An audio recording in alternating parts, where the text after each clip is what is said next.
Good afternoon to all of you. देखो, आज normal probability distribution जो है लास्ट लेक्चर में डिस्कस किया था, वो मैं वापस डिस्कस कर रहा हूँ क्योंकि काफ़ी लोगों के मुझे मैसेज आए थे कि थोड़ा डाउट है इसके अंदर। तो ये मैं आज वापस सेम ही डिस्कस करूँगा। मुझे बोला था कि इस टॉपिक के अंदर ऑब्जर्वेशंस जो है उसमें प्रॉब्लम है काफ़ी लोगों को। मुझे 2 से 3 लोगों के मैसेजेस भी थे कि उसमें थोड़ा सा डाउट है। तो आज मैं पूरा वापस ये डिस्कस कर रहा हूँ।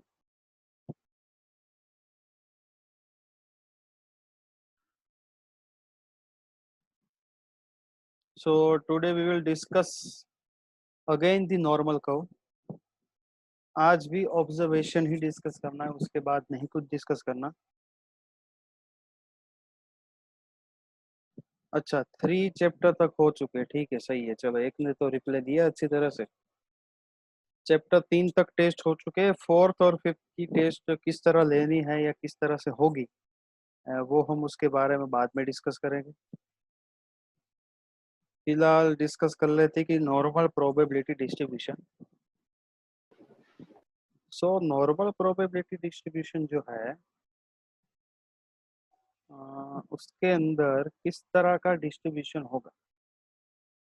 सो पहले अगर हम इसकी बात करें तो द मोस्ट, ये समझने की कोशिश करिएगा, आज भी सिर्फ और सिर्फ ऑब्जर्वेशन ही करने हैं। काफी लोगों को ऑब्जर्वेशंस में डाउट थे, तो आज बस वही डिस्कस करेंगे हम लोग, उसके बाद डिस्कस नहीं करेंगे। और कल से मेरे ख्याल से इवेंट है, सबको पता है इवेंट के बारे में, मैंने ब्रोशर भी शेयर कर दिया है आपके ग्रुप में। हाँ सर, लेक्चर भी तो नहीं है उसके 2 दिन। अंदर इवेंट है, तो उस इवेंट के अंदर भी पार्टिसिपेट आपको करना है। जो जो लोग इंटरेस्टेड है वो कर सकते हैं। और मेरा ये मानना है कि आप जितनी भी इवेंट है, मैक्सिमम इवेंट में ट्राई करो, कोशिश करो पार्टिसिपेट करने की। देखो फ्री ऑफ कॉस्ट है, ठीक है, इस बार आपको कोई चार्ज वगैरह या फिर कॉस्ट वगैरह देना नहीं है। सारी की सारी इवेंट जो है वो फ्री ऑफ कॉस्ट है, तो you can apply, you can register also, and part भी लीजिए आप, तो आपको समझ भी आएगा उसके ऊपर।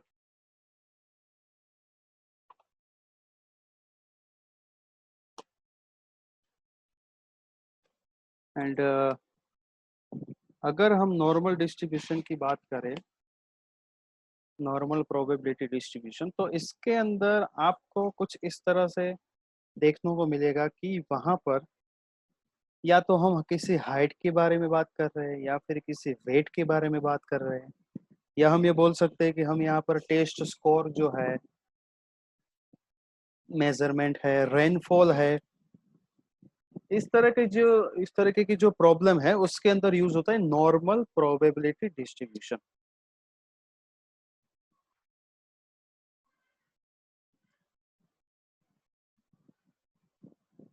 सो नॉर्मल प्रोबेबिलिटी डिस्ट्रीब्यूशन की अगर हम बात करें तो उसका शेप फिक्स है। यहाँ पर आपका जो शेप जो होगा वो बेल शेप्ड रीजन होगा।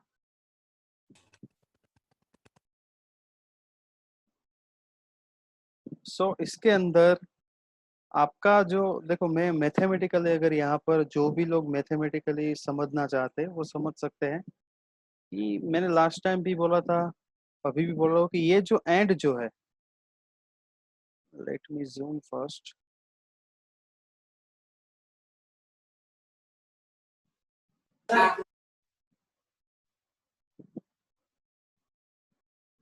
ये वाला जो पार्ट जो है वो नॉर्मल के अंदर कभी भी टच नहीं करता।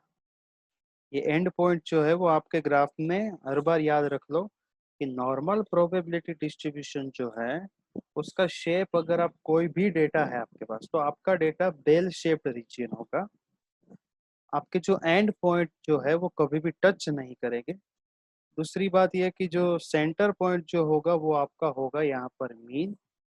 और ये जो फ्लैट कर्व है कि वाइट कर्व है कि जो भी कर्व का शेप जो है वो डिपेंड रहता है हमारे स्टैंडर्ड डेविएशन के ऊपर।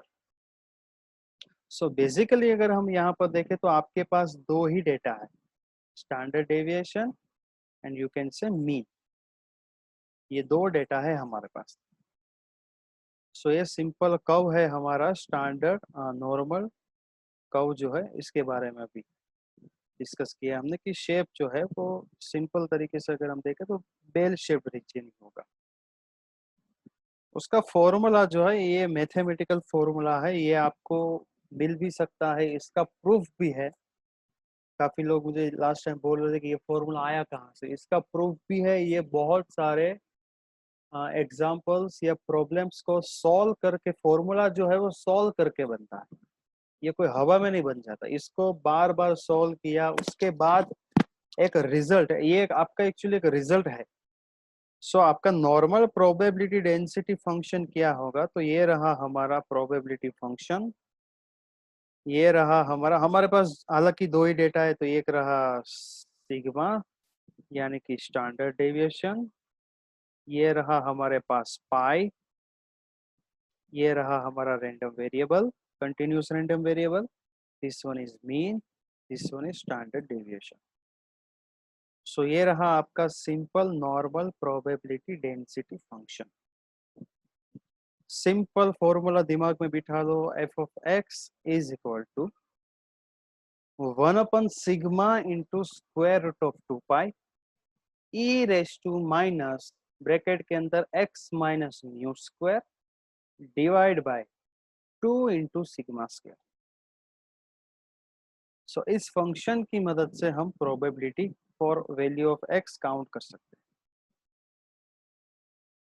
सो यहाँ पर कुछ रिजल्ट, कुछ लेमास, कुछ उस लेमा यानी कि एक रिजल्ट बोल सकते हो आप, थियरम जो आपने अभी, सपोज कोई थियरम है, थियरम का जो स्टेटमेंट होता है, थियरम का जो स्टेटमेंट होता है वो उसको लेमा से भी जाना जाता है। जैसे कि मैंने कोई थियरम प्रूव की कि भाई दो इवन नंबर्स का समेशन इवन नंबर ही होगा। सो उसके बाद कुछ स्टेटमेंट निकला तो वो स्टेटमेंट जो है वो एक लेमा हो गया। सो उसी तरह से there are so many observations.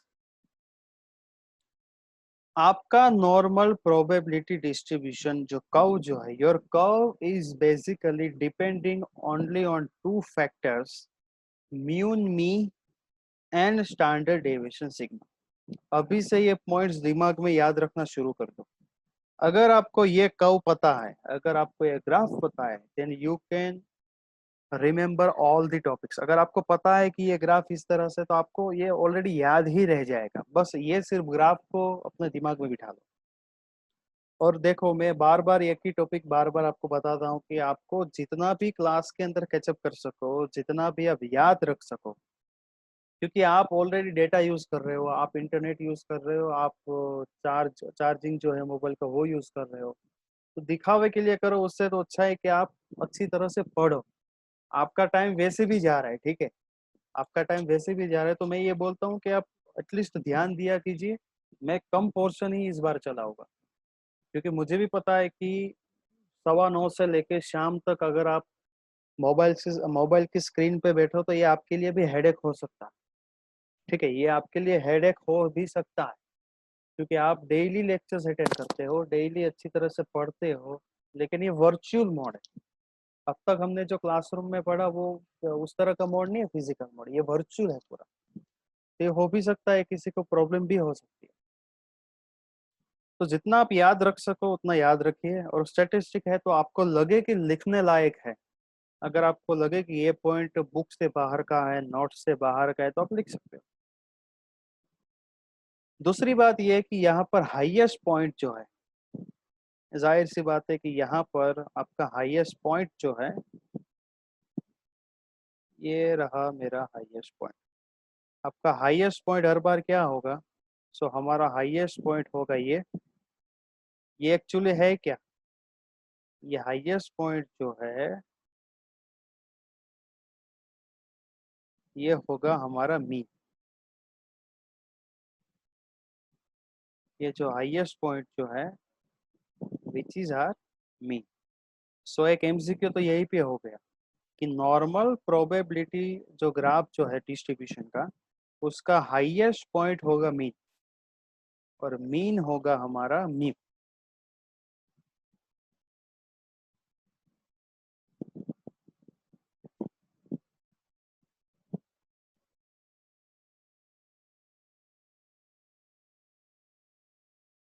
तीसरी बात जो मैंने लास्ट टाइम की थी, लेकिन इस बार वापस अलग से हम डिस्कस करेंगे, कि आपके पास ये जो ग्राफ जो है, ये ग्राफ एक्चुअली रिप्रेजेंट ये कर रहा है यहाँ पर कि आपका ग्राफ जो है उसके अंदर आपके म्यू जो है, यानी कि आपका मीन जो है, वो मीन पॉजिटिव हो सकता है, नेगेटिव हो सकता है, जीरो भी हो सकता है। और आपके जो स्टैंडर्ड डेविएशन जो है, आपके स्टैंडर्ड डेविएशन सेम भी हो सकते हैं। यानी कि there are many possibilities for mean, कि मीन नेगेटिव होगा, पॉजिटिव होगा, जीरो होगा, और स्टैंडर्ड डेविएशन सिग्मा सेम भी होगा। अगर आपका स्टैंडर्ड डेविएशन सेम हुआ तो आपका ग्राफ इस तरह से होगा। आप देख सकते हो कि यहाँ पर ये जो दोनों ग्राफ्स जो है, ये दोनों ग्राफ की ये जो लेंथ जो है, यानी कि डिस्टेंस, ये तो सेम ही है। ये आप देखो तो तीनों में सेम है, दोनों में तीनों में सेम है। यानी कि मैं ये बोल सकता हूँ कि मेरा सिग्मा सेम हो सकता है और मीन की वैल्यू कोई भी हो सकती है।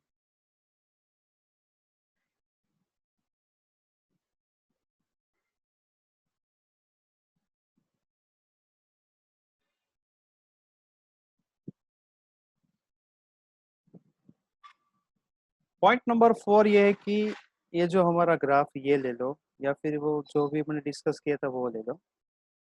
Normal distribution basically bell shaped है। बेल शेप्ड यानी कि हमने बेल पता है किस तरह से, अगर बेल शेप्ड है तो सिमेट्रिक भी होगा, यानी कि लेफ्ट साइड जो है वही हमारी क्या होगी, राइट साइड होगी।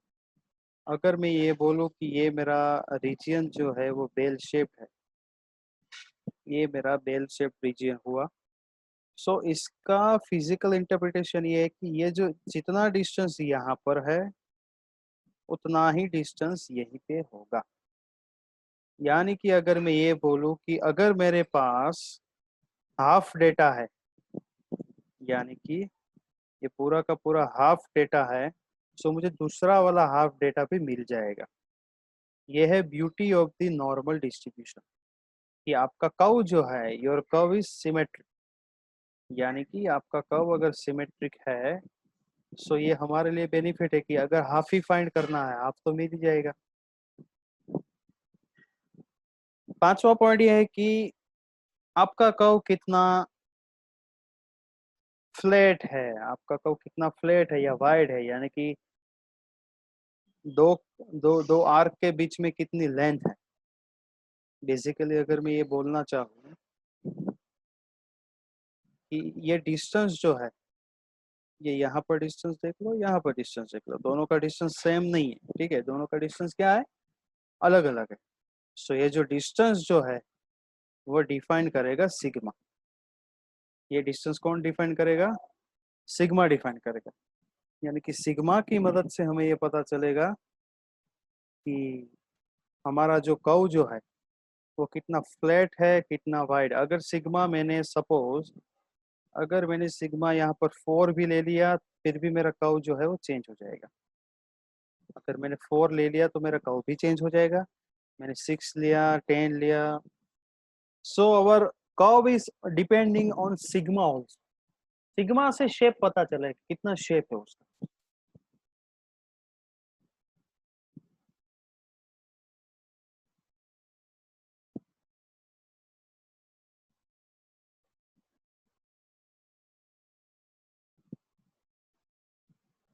Point number 6 is probabilities of normal random variable are given by areas। अब जाहिर सी बात है कि जिन जिन लोगों को पता है इंटीग्रेशन, उसको पता है कि कर्व के अंदर का area, area under the curve, word कौन सा हम यूज करते हैं, एरिया अंडर द कर्व। सो यहाँ पर हमारे पास कॉन्सेप्ट है यहाँ पर area under the normal curve, क्योंकि हमारा कर्व जो है कौन सा है, नॉर्मल। सो उस ये जो हम अगर टाइप करें, ये जो कर्व जो है, ये रहा कर्व। सो यहाँ पर ये पूरा का पूरा एरिया जो मेजर करेगा वो कितना होगा, हमारा 1 ही होगा, क्योंकि हम बेसिकली यहाँ पर प्रोबेबिलिटी की बात करते हैं। लेफ्ट साइड वाला एरिया होगा हमारा 0.5, ये होगा 0.5 and second one is also 0.5।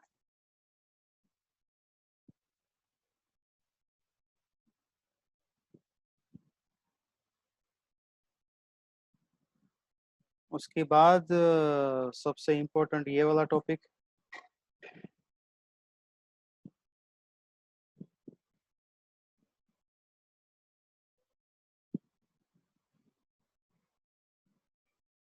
कि देखो कर्व है आपके पास, ठीक है, मेरे पास डेटा बहुत है, मेरे पास बहुत डेटा है, तो मुझे इतना पता होना चाहिए कि 3 स्टैंडर्ड डेविएशन तक मेरा रिजल्ट 99.7% है। ये ब्यूटी आप देखो, ये कर्व की ब्यूटी है, ठीक है, ये जो कर्व जो है उसकी ब्यूटी है कि आप इतने स्टैंडर्ड डेविएशन में इतना रिजल्ट फाइंड कर सकते हो।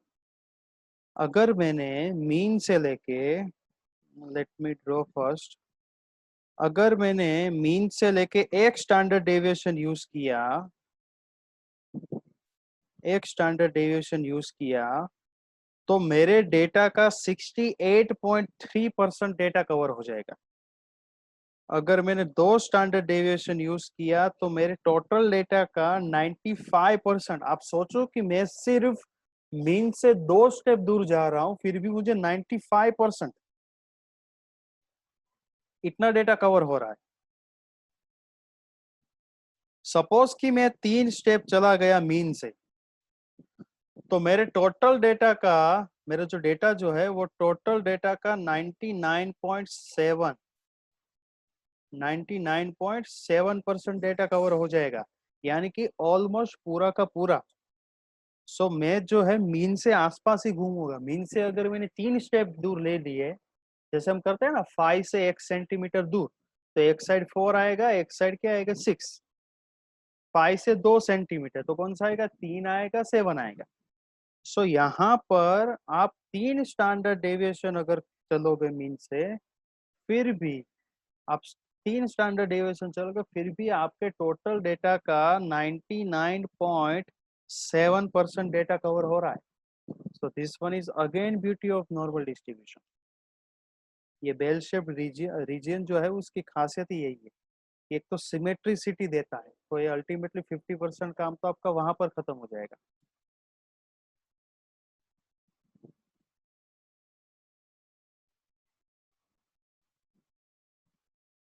उसके बाद हमने डिस्कस किया था standard normal distribution. Standard normal distribution क्या है? देखो लास्ट टाइम सब लोगों को प्रॉब्लम भी इसी पॉइंट पे थी कि स्टैंडर्ड क्यों है। स्टैंडर्ड नॉर्मल डिस्ट्रीब्यूशन यानी कि आपका ये मीन जो है,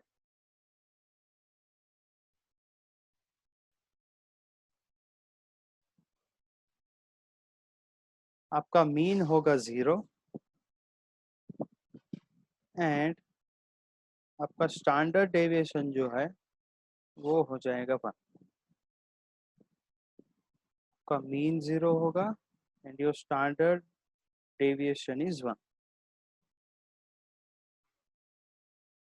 अगर इस तरह की स्टैंडर्ड वैल्यूज है, again I repeat, standard word को याद रखो, स्टैंडर्ड स्टैंडर्ड यानी कि आपका मीन होना चाहिए, योर मीन इज 0 एंड जो स्टैंडर्ड, पूरा नहीं लिख रहा हूँ, स्टैंडर्ड डेविएशन जो है सिग्मा, सिग्मा होना चाहिए हमारा 1। अगर ये दोनों डेटाज हमारे पास है तो उसको डिफाइन किया जाता है कि standard normal distribution. so this one is the standard normal distribution। ये आपका स्टैंडर्ड, आपका मीन जो है वो स्टैंडर्डली क्या होगा, 0 होगा, तो standard deviation is 1। so this one is again beauty of the normal distribution। आपका म्यू फिक्स होगा, सिग्मा फिक्स होगा, तो उसका फॉर्मूला अगर आपको चाहिए ये फॉर्मूला, तो आपको क्या करना पड़ेगा,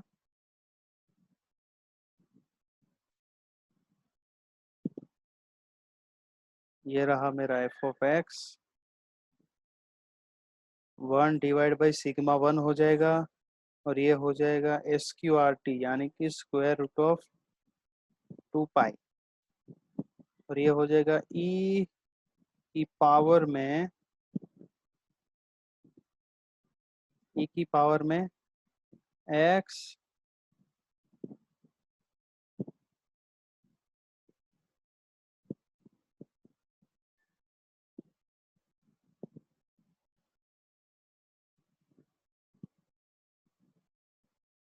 it should be 1, your mu should be 0 and your sigma also become 1। सो ये फॉर्मूला रखने के बाद, ये सब स्टैंडर्डली वैल्यू रखने के बाद आपका सॉल्यूशन आएगा यहाँ पर this. So standard normal density function याद रखने की जरूरत नहीं है, ठीक है। म्यू को रख दो 0, सिग्मा को रख दो 1, और वो डिफाइन होता है यहाँ पर z से।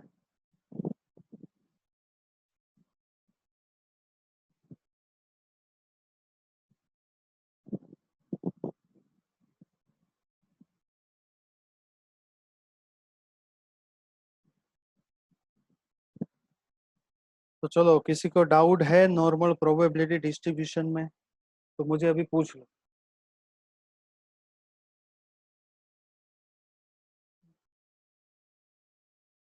Is there any doubt? No, sir. No, sir.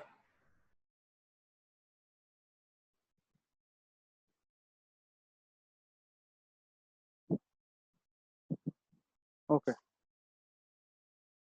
देखो ये वाला जो टॉपिक जो है इसके लिए मुझे बहुत टाइम चाहिए। मिनिमम 1 घंटे का टाइम चाहिए इसको करने के लिए, क्योंकि ये मैंने आधे में छोड़ दिया तो भी एक्चुअली आज यही चलने वाला था। लेकिन यहाँ पर एक्चुअली है क्या कि आपको ये टेबल में से किस तरह से फाइंड करना है। देखो मैं आपको दिखा देता हूँ बेसिक। ये टेबल में से किस तरह से काउंट करना है वो आज मैं सिखाने वाला था। लेकिन एक दो मैसेज इस तरह से आए कि थोड़ा डाउट था तो मैंने आज रहने दिया। क्योंकि देखो टाइम भी है हमारे पास, वक्त है हमारे पास, टाइम है तो फिर अच्छी तरह से ही करेंगे इसको। इसको हम कब देखेंगे बाद में, इंजीनियर्स लेक जब खत्म हो उसके तुरंत बाद। तो मेरे ख्याल से ट्यूसडे, वेनसडे, थर्सडे इसको देखेंगे। ठीक है, थर्सडे कंफर्म है। थर्सडे इसको हम देखेंगे। अगर किसी को अभी प्रॉब्लम है नॉर्मल में तो मुझे अभी बता दो। अब तक जो डिस्कस किया उसके अंदर प्रॉब्लम है तो बता दो, मैं थर्सडे वापस से डिस्कस नहीं करूंगा। अगर किसी को डाउट है अभी भी नॉर्मल प्रोबेबिलिटी डिस्ट्रीब्यूशन में तो मुझे अभी भी बता दो। किसको डाउट है?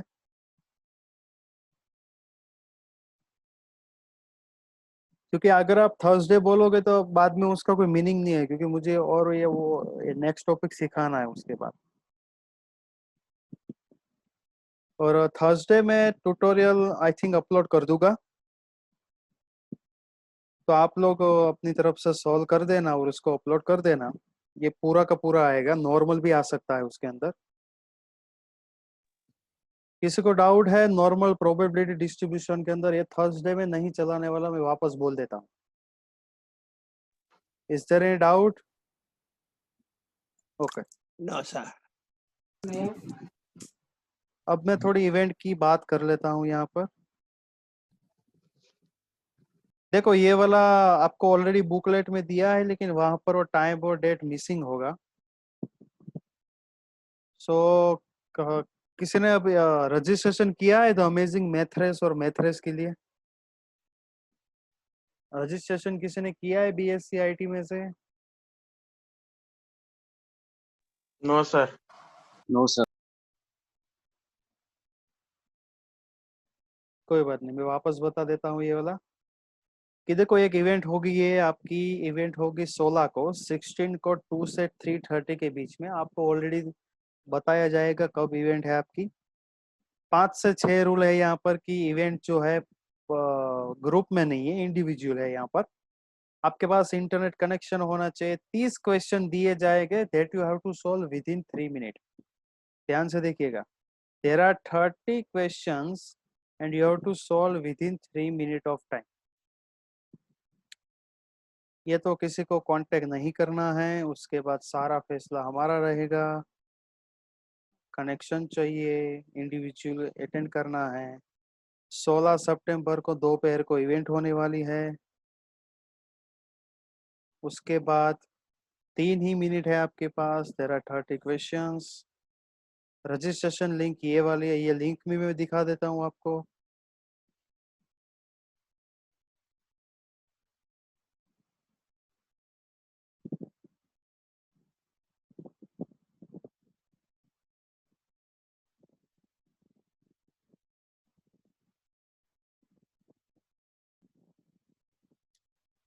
देखो ये वाला है पूरा का पूरा फॉर्म आपका। आपको ईमेल एड्रेस जो है यहाँ पर,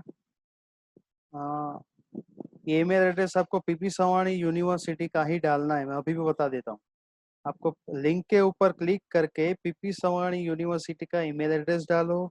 आपका पूरा एनरोलमेंट नंबर डालना है। उसके बाद नेम, बहुत बेसिक सी डिटेल है यहाँ पर। उसके बाद कॉन्टेक्ट नंबर, व्हाट्सअप नंबर डालो। अपनी ब्रांच यानी कि यहाँ पर आएगा बीएससी आईटी, सेमेस्टर आएगा 3 और सबमिट कर देना। ठीक है, तो सिंपल आपको ये सबमिट ही करना है।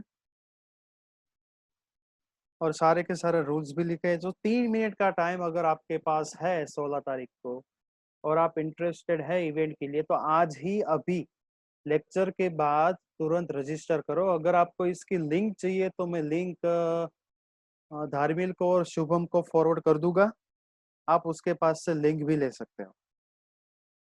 और उसके बाद सिलेक्शन होगा, किस तरह सिलेक्ट करेगा वो बात की प्रोसीजर है, लेकिन उसके बाद सिलेक्शन होगा किन किन लोगों का टॉप 3 में नाम आया वगैरह। तो जिन जिन लोगों को ये रजिस्टर करना है वो आज ही, अभी भी टाइम है, अभी भी इसको रजिस्टर कर दो, फिर कभी भी ये क्लोज हो सकता है।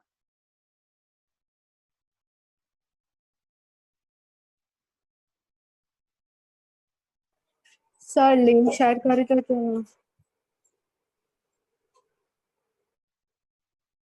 तो जल्दी से अपने फ्रंट कैमरा ऑन करो, मैं अभी अटेंडेंस ले लेता हूँ सबकी।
देखो मैं चैट बॉक्स में अभी लिंक सेंड कर रहा हूँ, अभी यहीं पे कर देता हूँ चैट बॉक्स में। सो जिसको भी ये करना है, अभी फॉर्म भरना है, ये मैंने लिंक डाल दिया, आप देख सकते हो यहाँ पर।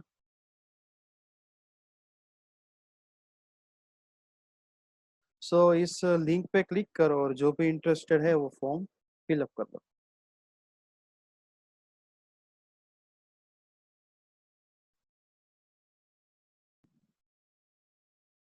Now you can leave.